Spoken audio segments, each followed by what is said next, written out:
A few years prior, I had begun my career as a flight attendant with a regional airline operating out of Phoenix, Arizona. It was my inaugural professional role, and I was brimming with excitement. The airline primarily managed short-haul flights along the Pacific Southwest, encompassing cities like Las Vegas, San Diego, Reno, and Sacramento. This seemed ideal for someone like me, newly graduated from training and eager to experience new horizons. Initially, everything proceeded smoothly. My shifts predominantly involved morning flights, which necessitated early starts but also afforded me early evenings. I resided alone in a charming apartment near Camelback East. My routine quickly established itself. Early mornings, bustling afternoons, followed by tranquil evenings at home, allowing me to unwind before an early bedtime. Approximately 6 weeks into my job, a peculiar pattern emerged. I began noticing a passenger, a man who appeared to be in his late 30s, named Ethan, as I later discovered, appearing on several of my flights. He was reserved, always courteous, and initially there was nothing about him that triggered any concern. Frequent flyers were common, and it wasn't unusual to see familiar faces on these routes. So, at first, I dismissed it. However, after encountering him for the 5th time in 3 weeks, always on my specific flights, I started to feel uneasy. Each time, he would offer a polite smile and a brief hello, but then he would observe me quietly from his seat. There was nothing intrinsically threatening about him, yet something about his silent gaze felt intense, almost overly familiar. I tried to dismiss it as mere paranoia. After all, as a flight attendant, interacting with passengers was part of my job, but soon his presence seemed less like a coincidence. On a flight from Phoenix to Seattle, I glanced towards his seat midway through the flight and noticed him taking a picture, aimed directly at me. When our eyes met, he calmly lowered his phone, smiled, and looked away. The following day, on a different flight, I deliberately avoided looking in his direction, but during the beverage service, I caught him glancing over repeatedly. Each time he saw me looking back, he would quickly avert his gaze. It felt calculated, as though he were testing the boundaries of what he could get away with. My discomfort intensified. I hadn't mentioned this man to anyone yet, not my colleagues, friends, or family. Part of me felt foolish. Perhaps I was simply overreacting. It wasn't uncommon for crew members to occasionally attract unwanted attention, but there was something unsettlingly deliberate about Ethan's behavior. A significant turning point occurred the following week during an overnight layover in Reno. It had been an exhausting day with multiple flights, and I was looking forward to a peaceful night at the hotel. After checking into the Silver Legacy Resort Casino, I decided to walk to a nearby diner for dinner. As I stepped onto the street, I glanced casually across the road and froze. Ethan was standing under a casino awning, seemingly waiting for someone. My heart immediately began to race. Perhaps it was merely a coincidence. He was probably a business traveler, after all. But then I recalled that he had been on my earlier flight. Was he following me? Trying to remain calm, I crossed the street in the opposite direction and walked quickly towards the diner, hoping he hadn't noticed me. Inside, I chose a table far from the windows and kept nervously checking outside. Halfway through my meal, the door opened, and I felt a knot tighten in my stomach. Ethan entered. He didn't approach me. Instead, he ordered a coffee, sat at the counter, and casually glanced my way, acknowledging me with a slight nod. My appetite vanished. I quickly paid, left the diner, and hurried back to the hotel, constantly looking over my shoulder. Thankfully, I didn't see him again that night, but sleep came with difficulty. By now, his behavior had crossed a line. I considered reporting him to the airline, but I still felt uncertain. He hadn't explicitly threatened me or done anything illegal that I could prove. Still, fear had begun to shape my days at work. I found myself constantly scanning passengers' faces, dreading his presence. Weeks passed without seeing him, and I began to relax, convincing myself that it had all been my imagination running wild. Then, on a late evening flight from Las Vegas to Phoenix, I saw his face again. This time, he was in the front row, directly across from the jump seat. I felt trapped throughout the short flight. Ethan watched my every move openly. It was as if he wanted me to notice, to understand he wasn't going away. After landing, I waited until everyone else had exited, trying to avoid confronting him, but he lingered deliberately, taking his time gathering his belongings. Finally, as he passed me, he leaned slightly closer and said, "Have a good night. I'll see you soon." My blood went cold. His words seemed harmless, but the tone and the intent behind them felt menacing. Once he left, I stood frozen, heart racing. I realized then that I couldn't ignore this anymore. I needed to report him. The next day, I spoke with my supervisor, finally sharing everything. Airline security and local police became involved, but they informed me that there was little they could do without clearer evidence or explicit threats. Ethan hadn't committed a clear crime yet. The airline altered my schedule and temporarily removed me from flights, hoping distance would deter him. It seemed to help, at least initially. Weeks passed quietly, but one night, as I entered my apartment building after picking up groceries, I noticed a folded note slipped under my door. Shaking, I opened it. Inside was a single, neatly printed sentence. "You shouldn't have told anyone." My hands trembled as I stared at the words, realizing with terrifying clarity what this meant. He knew exactly where I lived. I immediately called the police, showing them the note. They investigated, reviewed security footage, but found no clear images of anyone suspicious. Again, I was left with nothing but fear. Eventually, I had no choice but to move apartments, change my contact information, and even request transfers within the airline. Slowly, I tried rebuilding a sense of normalcy, though the memory haunted me. Today, I still look over my shoulder whenever I'm alone. Always vigilant, always cautious. The man named Ethan never reappeared, but I never shake the feeling he's out there somewhere, patiently waiting. Before we delve into the next story, if you're new to our channel, please subscribe and hit the notification bell for more chilling tales. My uncle and aunt visited me in Denver last autumn. We spent hours in conversation about typical family matters. At some point during our extensive discussion, we touched upon the topic of strange occurrences. My uncle is not one for embellishments, so when he stated that he carried one memory that would stay with him until his dying day, I opened my laptop and began to type. He nodded, smiled faintly, and instructed me to preface this tale by stating that it is merely the recollection of an old man, and that some parts might seem unbelievable. He began by recounting how he finished his studies at Regis University in 1981. In those days, securing employment was relatively straightforward. Companies sent letters and even called students, inviting them for interviews. He didn't desire a life confined to an office, so he waited for a position that resonated with him. The realization came during a Thanksgiving flight to visit my aunt.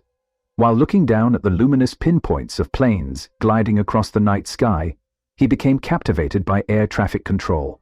He was drawn to the steady voices, the moving lights, everything about it.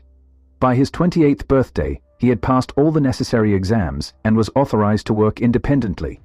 His initial assignment wasn't a choice for novices. Instead of a major airport like Denver International or Salt Lake City International, he was assigned to Sterling, Colorado.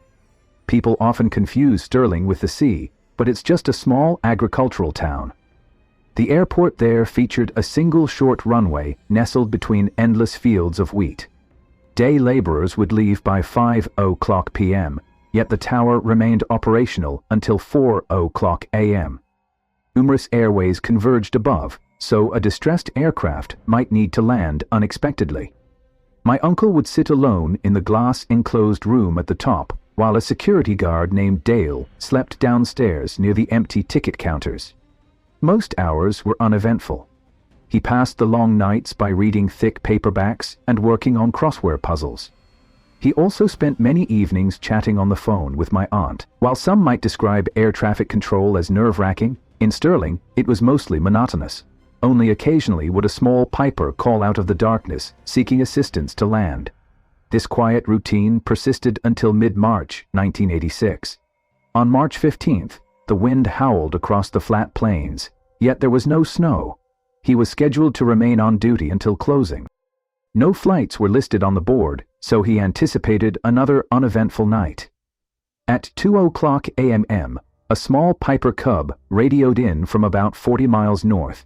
A severe thunderstorm over Cheyenne had compelled the pilot to look for a safer landing strip.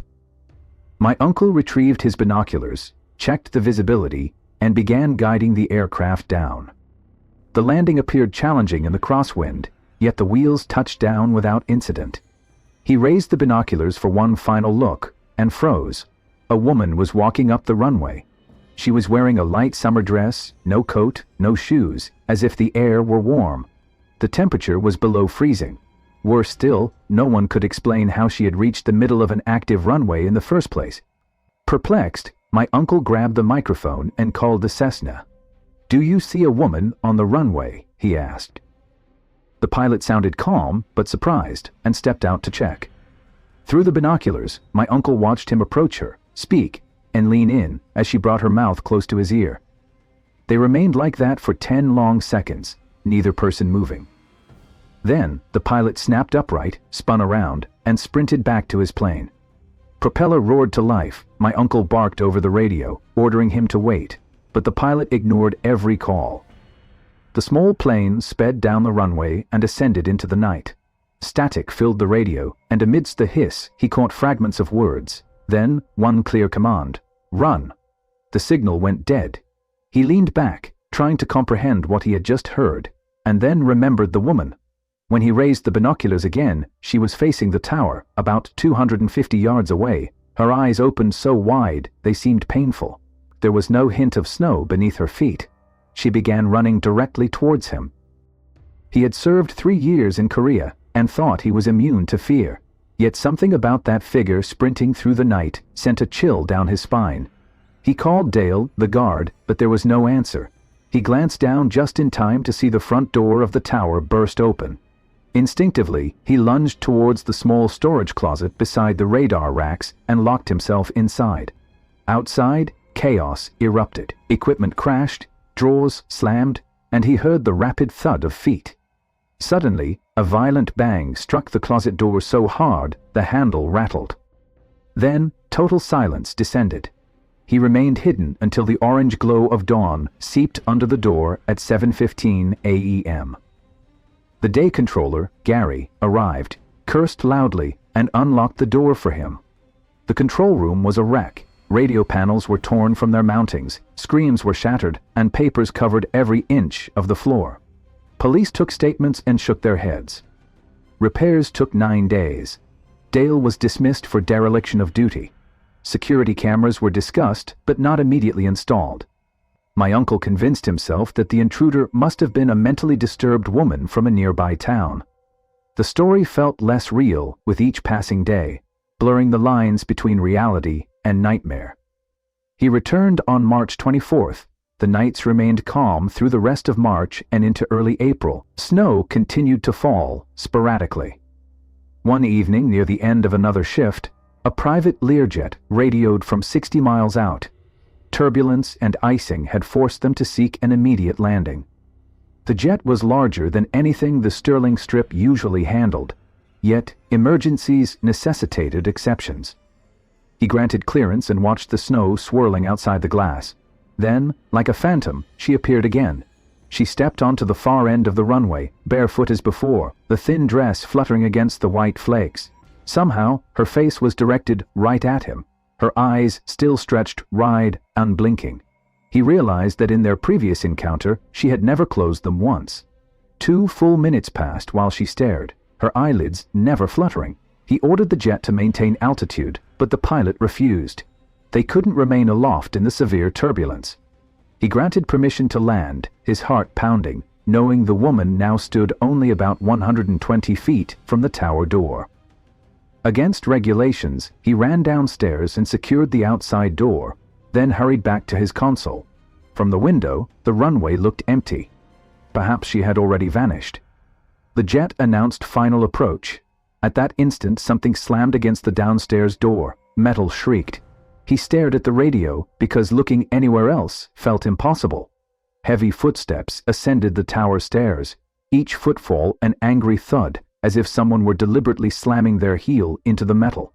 He kept his voice steady and cleared the jet to land. Behind him, the office door creaked open. Every fiber of his being screamed to run, yet he couldn't even turn his head. Cold breath brushed his neck. He felt lips stop an inch from his ear, and a whisper slid out, "Come down to the field." The tone was not loud, but carried a thick, icy anger, colder than the winter wind outside. The jet touched down safely and began to taxi. The breath faded and the footsteps retreated, rapid at first, then gone. He forced himself to turn, saw the empty doorway, and managed to call the guard. Together, they searched every floor. There was no sign of her. Officers arrived and combed the tower, the runway, and the cornfields beyond the chain-link fence. They found a single line of barefoot prints leading from the field to the tower. No prints returned to the field. Snow continued to fall, light enough to record new tracks, yet nothing else appeared. He feared people would suspect he had been drinking on duty. He felt certain the woman was real, not a ghost, though he couldn't explain how she moved or why. Without any real proof, he kept most of the details to himself. Spring arrived early that year. By early April, the snow had melted, and green shoots emerged in the fields. He convinced himself the nightmare had ended with winter. On a warm night in late April, a cargo plane reported engine trouble. They needed to land immediately. He guided them down, his confidence returning, until movement on the tarmac seized his attention. There she was, under the bright floodlights, her skin now gray, her dress hanging in tatters. Her hair was plastered wetly to her cheeks, though it hadn't rained in days. A fuel truck driver stood frozen near his vehicle. She touched his sleeve, whispered something, and the driver stumbled back, clambered into the cab, and sped off the grounds. The truck's horn blared across the flat landscape, fading into the rows of corn. My uncle called Dale's replacement, but the new guard was out inspecting a gate, alone. Once more, he felt the tower vibrate as the woman began to climb the iron ladder on the outside of the shaft. The steps were bolted to the wall like a fire escape. He heard the clang of bare feet on steel. The cargo plane's pilot kept talking, requesting final corrections. My uncle delivered instructions in a thin voice while looking up at the ceiling hatch that opened to the outer platform. Each clang grew louder until he knew she was a step away. The hatch lifted. Wind rushed in, yet it felt weaker than the chill already inside the room. Her head appeared first, tilted, her eyes even wider than before. She crawled through the opening on her hands and knees, her skin blue from cold, though the air was mild. As she stood, she never looked at the equipment or the lights. She looked only at him. The cargo plane touched down with a roar that rattled the glass. The woman flinched, turned, and walked across the room. Her bare feet pressed onto a splintered screen, slicing it open, but she didn't slow down. Small circles of blood appeared behind her. She climbed onto the opposite windowsill and stepped out into nothingness, falling past the windows and disappearing into the dark. Officers and medics arrived after the plane had parked. They searched under the tower with flashlights. There was no body, no blood beneath the windows, no drag marks. Only the spots of blood inside the control room proved she had stood there at all. Those stains never completely washed out. Maintenance painted over them, but the dark shape always bled through. My uncle concluded his story by saying he remained at that airport for another 7 months before transferring to Idaho. He never saw the woman again. Sometimes, on sleepless nights, he still hears the faint clang of feet on metal stairs and feels the cold breath on his skin. He wonders if the woman was made of flesh and blood or something older, something that borrowed a human form to move closer to whoever happened to be looking out of a certain glass tower in a lonely field of wheat. He admits he will never know, yet each time winter approaches the Midwest, he opens the news and checks small-town papers for unusual reports. So far, he has found nothing, and that silence haunts him even more. He leaned back, folded his hands, and stared at the floor until his last words settled in the room. My aunt touched his shoulder and mentioned that his coffee had gone cold, but he didn't seem to notice. I saved the file, closed the laptop, and suddenly felt the weight of a Colorado night. I had never met my uncle, as he had passed away some years ago, but when my father recounts those hours in the tower, his voice still trembles like radio static on a frozen runway. I hadn't flown in years, but my niece insisted I attend her graduation ceremony in Dallas. She booked me on the most affordable overnight flight she could find, American Airlines Flight 2015, departing from Seattle at 10:50 p.m. and arriving shortly after 6:00 a.m. the next day. I am 71 and use a walker, so the gate agent kindly allowed me to pre-board. Row 18 was a little over halfway down the cabin, on the left side. My assigned seat was 18C, an aisle seat. The window seat, 18A, appeared vacant on the boarding screen. An empty seat beside me felt like a small blessing.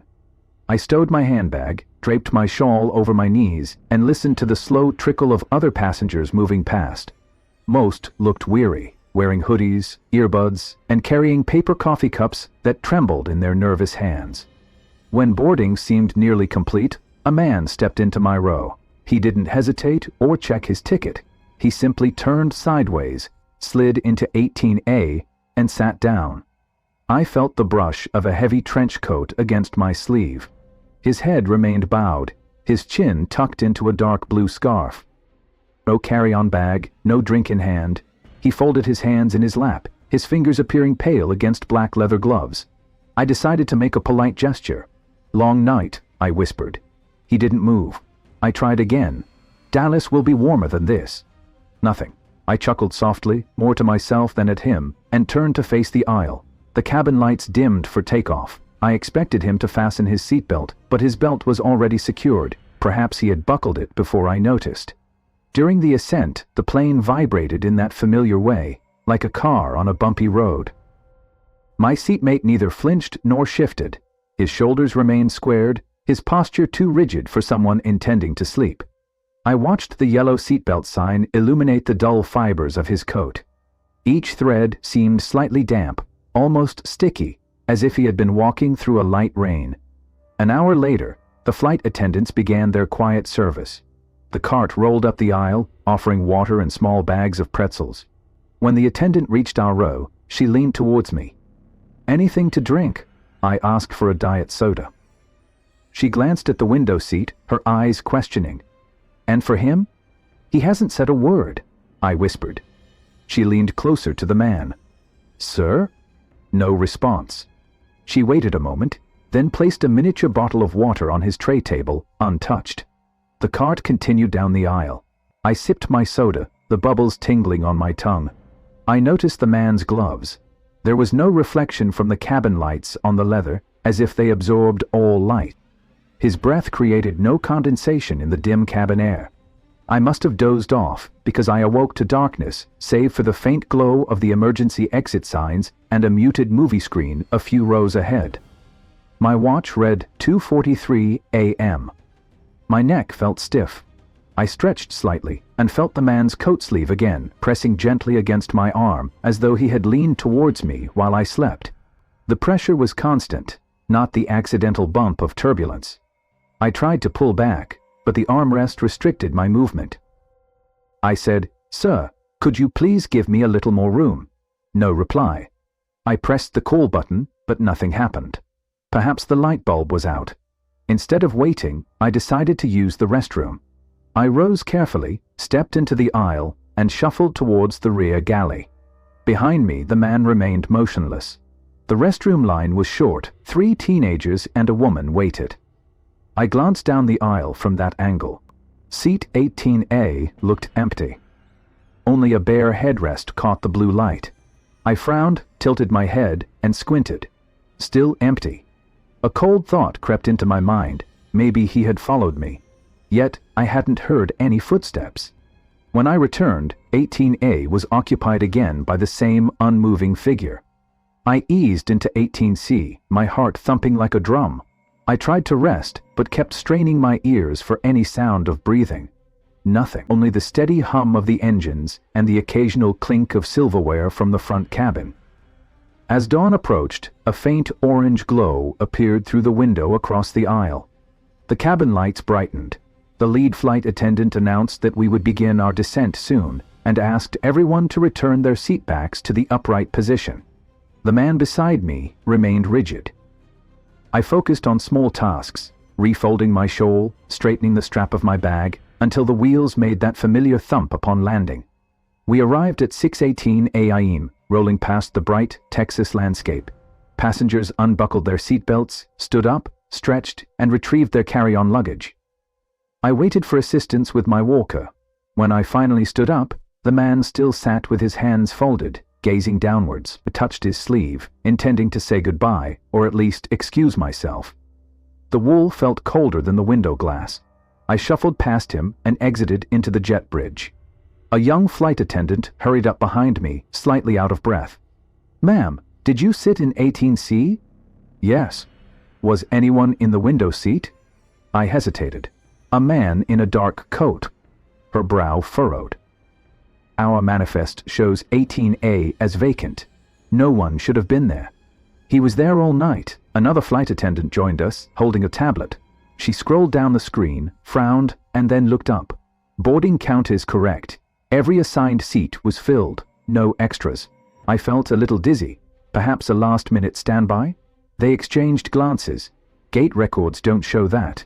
One attendant gently guided me to a chair, while the other walked back onto the plane. A minute later, she returned, her expression troubled. "The seat is empty. The seatbelt is still fastened." I insisted they check the security cameras. They promised they would.